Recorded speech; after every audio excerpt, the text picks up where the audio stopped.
Howdy folks, here is Mr. Jennings, and today I'm going to talk to you about how to make a pedigree, and we're going to do this with an example provided with us and the Blue People of Kentucky, also known as the Blue People of Troublesome Creek.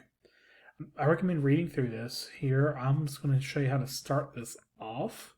You'll need to do a pedigree for one of the questions. So what I want you to do for this activity is to do it on a separate sheet of paper.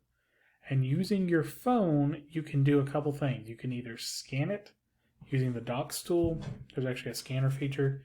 Or you can just take a simple picture and upload the picture straight to the Dropbox on Canvas.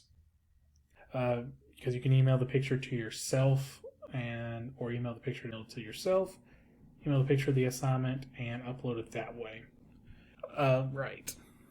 Mainly because you cannot do this one very easily on paper. Digitally, you have to do some sort of paper means for more likely than not. Okay, so the way this activity works is it's a pedigree using real information. And real information is messy. So I'm going to show you how to set up the pedigree. Basically, you just need to read the story and draw as you go. That's why I have two screens pulled up right now. As you can see here, on the left is the story, and on the right is my digital art pad I can use, one of my many ones I have. And I'm going to name them as I go. So let's start off with the story. The story starts off with Martin Fugit was an orphan who moved to Kentucky in 1820 to find a place to live near Troublesome Creek. Family story says Martin himself was blue. So we're going to draw a square because Martin is a male. But we're going to say, and it says he's blue. The odds were very much against it, but Martin married a woman who carried the same recessive gene. That tells me if Martin's blue, it means the gene is recessive, means Martin had to have a fully shaded in square. Now he happened to meet somebody who carried the same recessive gene. That somebody was named Elizabeth. Now, the key word here is she carried the same recessive gene. She did not display that she was not blue herself. She was a carrier. So when it comes to pedigrees, something to keep in mind, when a box is fully shaded, it could be female too, they are homozygous. In this case, homozygous recessive. When they are half shaded, they are carriers. And when they're blank, they're unaffected. This is only true for autosomal recessive.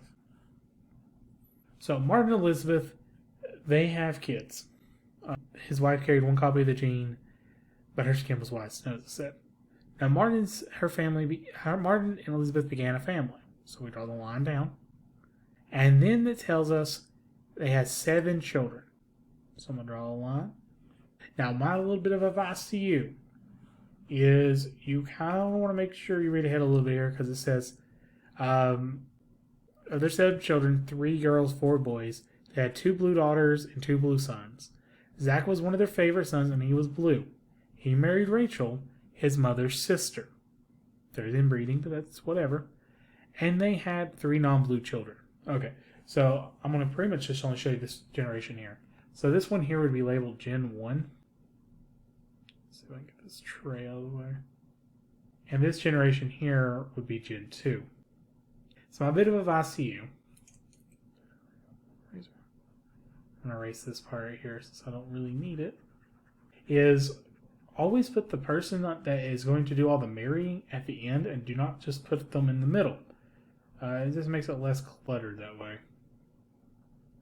Sorry, I'm doing all this erasing. There we go. Hard to see where my cursor was.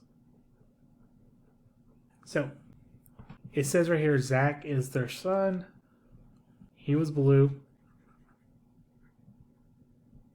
To show you how to demonstrate Rachel and Elizabeth, you would have to draw it like this, since they are sisters. Now, it did tell us the other kids, so we need to make sure you have those. There's no real rhyme or reason to this part. It is up to you how you wish to display the 7 children. And they said, how many kids here? 3 girls and 4 boys. So I'm almost out of room, so I'm going to have to kind of make these squares tiny. And they said 2 of the boys were blue, and 3 of the girls, sorry, 2 blue sons and 2 blue daughters. Sorry. So you draw that.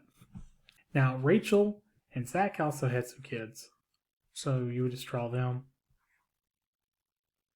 Oh, probably should look here. So one of the kids was Levi, so we have a boy. We also have, it doesn't mention anything about their other kids, but they have 3 non-blue, so they have 2 girls. And that here would be Levi.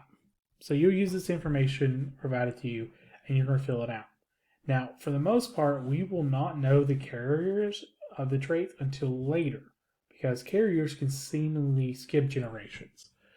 But what you do is fill out this chart. You're going to create this pedigree. I already gave you a starting point. By the way, this here would be labeled as Gen 3, because I could put the generations on this side. And also, when they usually do pedigrees, they'll just label them as A, B, the individuals this way, because names usually don't matter. Actually, she's technically Gen 1C.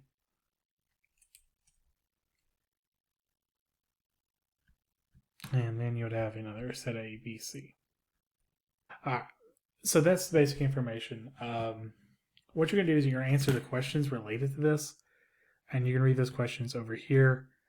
When you get to number 7, you just need to look at the graph a little bit and look closely, telling us that the carriers of the trait have slightly different gene expression. That's what it's saying. So there's another way you can identify carriers. Okay, so answer these questions on a separate sheet of paper. Take a picture of those answers, and send it to me through the class submission box.